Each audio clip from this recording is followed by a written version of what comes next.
Bonjour et que la paix du Seigneur soit avec vous. La vérité des réseaux sociaux.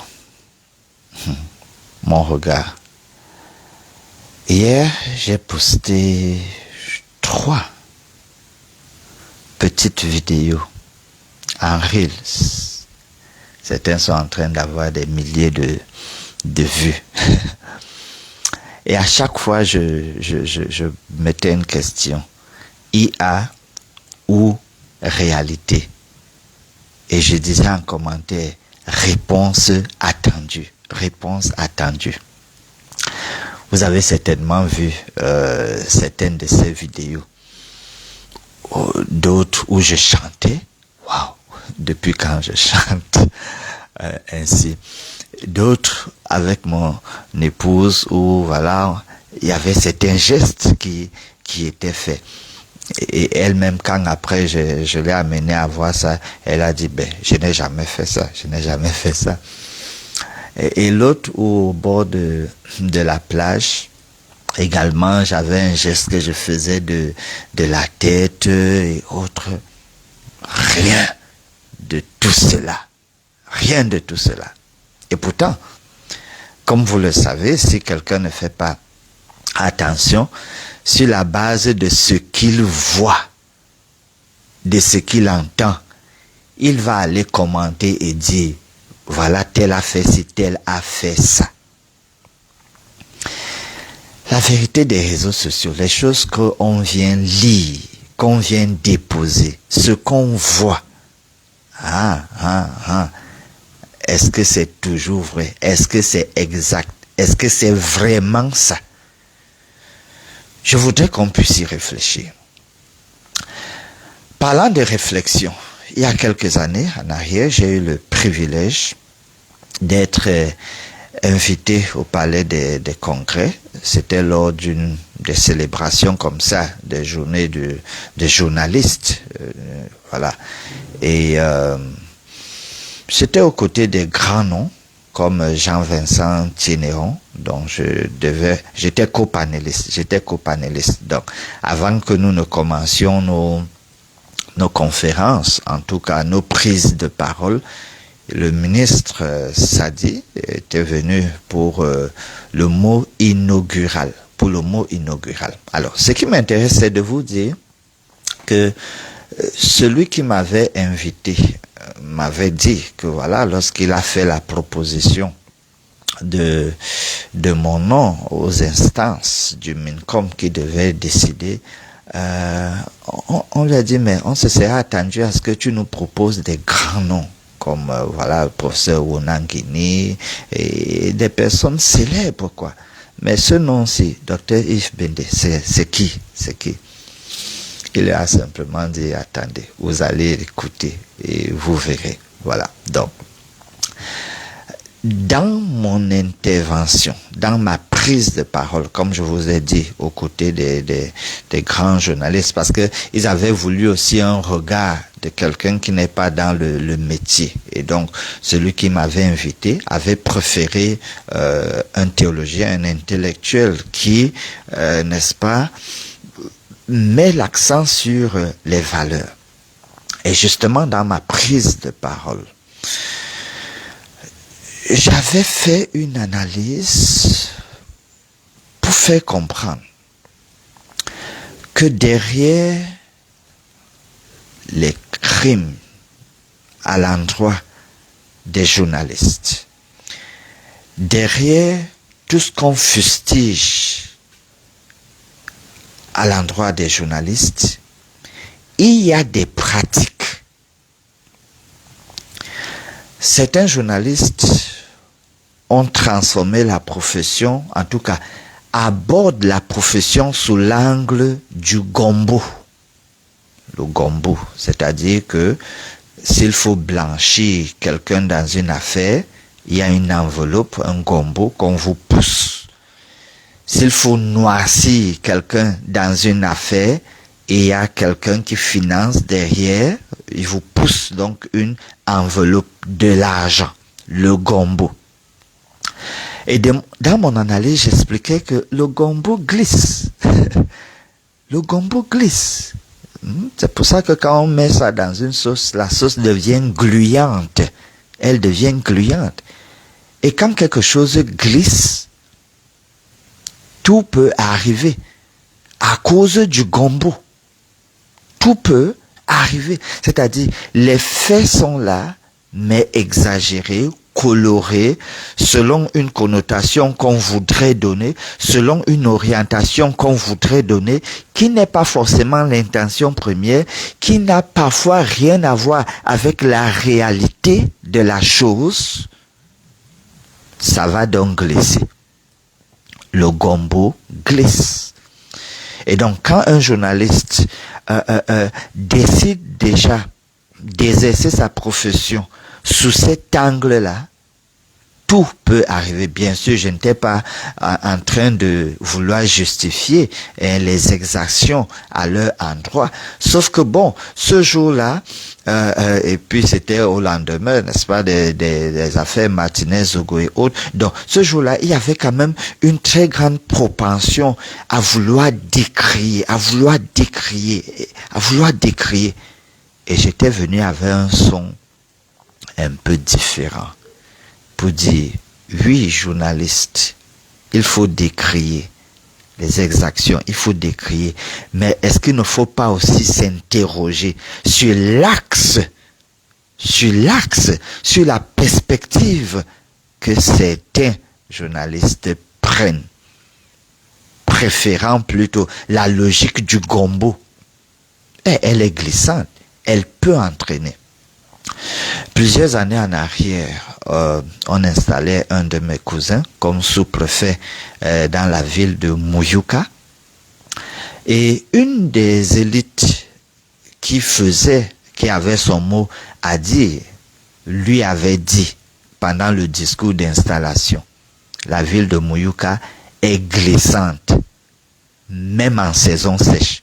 C'est-à-dire, ce n'est pas seulement en saison de pluie, c'était une image, parce que c'était pas goudronné par endroits, mais il insistait que même en saison sèche, c'était une manière de dire, tout fait qui peut sembler banal, mais que tu ne vas pas bien gérer, ça peut glisser et t'amener. Ça peut glisser et t'amener. La logique du gombo dans le journalisme, et comme dans beaucoup d'autres professions, c'est une logique qui emporte et qui peut laisser cours à n'importe quoi. Donc déjà, mon mot aux jeunes, qu'importe la profession que vous allez embrasser, ne laissez pas que la logique du pécule, du gombo, c'est-à-dire que le désir d'avoir plus que ce qui est prévu, en tout cas pas dans les rouages, vous fasse manquer d'objectivité, vous fasse ne plus être intègre dans le rendu. Alors, les petites vidéos que j'avais postées hier, et vous pouvez encore voir, en réalité, elles partent des photos, 3 photos que nous avons prises. Sauf que maintenant, je passe par une application pour que ça devienne vidéo et vibe. Et là, quand ça devient vidéo, ce que ça fait n'est pas ce que j'ai eu à faire. Parce que nous, on a juste pris la photo. Mais le logiciel, by the way, si vous voulez que je vous donne le logiciel en question, je vous l'indique, écrivez juste en commentaire besoin du nom, besoin du logiciel. Voilà, je vais vous écrire cela en réponse. Donc, moi, je dépose juste la photo et puis il fait le job. Il transforme. Maintenant, je me souviens pour une des photos, j'ai tapé un prompt. J'ai tapé un prompt sur la manière dont je voudrais que ça sorte. Voilà, la vidéo. Et ça fait cela. Alors, cela m'amène à dire, Il y a un verset. Je vais vous lire, parce que dans une réflexion, dans une chronique, voilà, j'ai la liberté aussi de m'appuyer sur ce que dit la Bible. Donc, le verset, c'est Deutéronome 13, verset 14. Facile à retenir, Deutéronome 13, 14. Ça dit ceci. Tu feras des recherches, tu examineras, tu interrogeras avec soin. La chose est-elle vraie? Le fait est-il établi? Cette abomination a-t-elle été commise au milieu de toi? Observez, chers jeunes, parents, et tous ceux qui m'écoutent, et j'espère vous allez partager parce que ça mérite qu'on y accorde de l'attention. Tout ce que vous venez lire dans les réseaux sociaux, c'est pas forcément exact. Tout ce que vous entendez, tout ce que vous voyez, si vous voyez la vidéo là, enfin l'une des vidéos à laquelle je suis en train de faire allusion, c'est pas un fait exact, cela ne s'est pas passé. Cela ne s'est pas passé. Et donc, il est très possible que lorsque les gens vont vouloir salir les autres, salir des autorités, salir les ennemis, salir les dirigeants, salir des personnes qu'ils voient comme des challengers, quand ils vont vouloir salir ces personnes, il y a plein de logiciels, il y a plein de choses qu'on peut monter, qu'on peut tisser, qu'on peut colorer. Ça va juste souvent partir d'un fait en rapport avec la personne, d'une idée en rapport avec la personne, mais ça va totalement être dénaturé, totalement être coloré au profit des intentions de celui qui veut faire du mal. Et quand vous venez donc voir la vidéo, quand vous venez donc écouter l'analyse de celui-là, quand vous venez donc lire ce que on est en train de dire de la personne, ne prenez pas cela pour argent comptant. Avez-vous vérifié? Avez-vous croisé? Avez-vous pris le temps d'interroger avec soin? Les réseaux sociaux, pour plusieurs, c'est devenu des endroits de dénonciation par excellence. Il y a pourtant une procédure prescrite. Lorsque vous croyez que votre frère a péché, votre collègue a fait ce qui n'est pas bien, c'est d'aller vers la personne. Mais ici, je parle beaucoup plus, mon analyse beaucoup plus, c'est pour la troisième personne, the third person, qui vient consommer ce qui est plaqué là, dans les réseaux, qui vient avaler comme pour argent comptant, qui vient considérer comme si c'était parole d'évangile. C'est beaucoup plus pour cette personne que je parle. Parce que souvent, sur la base de ce que quelqu'un est venu voir, ce qu'il entend, la personne se met aussi à parler. Quelle vérification a été faite? Quel élément tu as utilisé pour interroger les faits? Dans le cas que je disais, il y a une photo à la base. Mais les gestes que vous voyez, ces gestes n'ont jamais été posés. Et donc, dans ce que vous allez trouver bien souvent, que les gens sont en train d'analyser, d'expliquer, de dire, ça peut juste partir d'un fait, d'un élément. Mais tout ce qui entoure là, est-ce que c'est vraiment exact? J'en appelle donc à la responsabilité de chacun. Il faut être intègre, non seulement dans le rendu de ce que vous avez vu, mais aussi prévenant il faut être. C'est-à-dire, si vous n'avez pas tous les éléments pour justifier, pour démontrer que voici ce qui est dit là, c'est ça, c'est mieux d'être discret, prévenant, réservé. Parce que comme je vous le dis, et vous l'avez constaté, dans les réseaux sociaux, c'est très facile de lancer une campagne de dénigrement.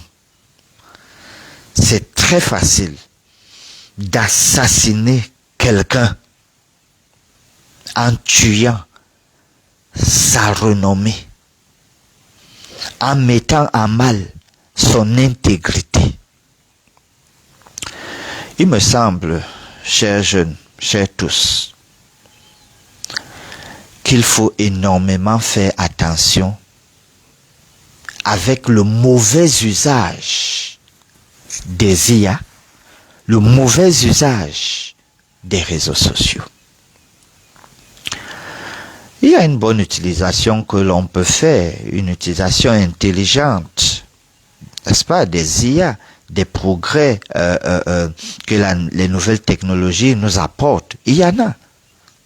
Mais bien souvent aussi, si certains utilisent cela pour galvauder les faits sur des personnes qu'ils veulent détruire, si certains utilisent cela pour faire croire, faire dire ce que les personnes là qu'elles veulent détruire n'ont pas dit, il faut faire attention.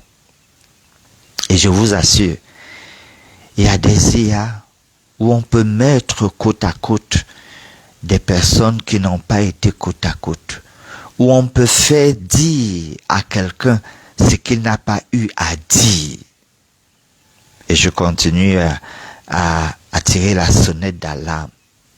Toi, la troisième personne qui vient lire, qui vient voir ce que une des personnes a concordé pour détruire l'autre personne. Toi, j'en appelle à ta responsabilité, à ta réserve, à ta méfiance. C'était ma réflexion, IA ou réalité, mon analyse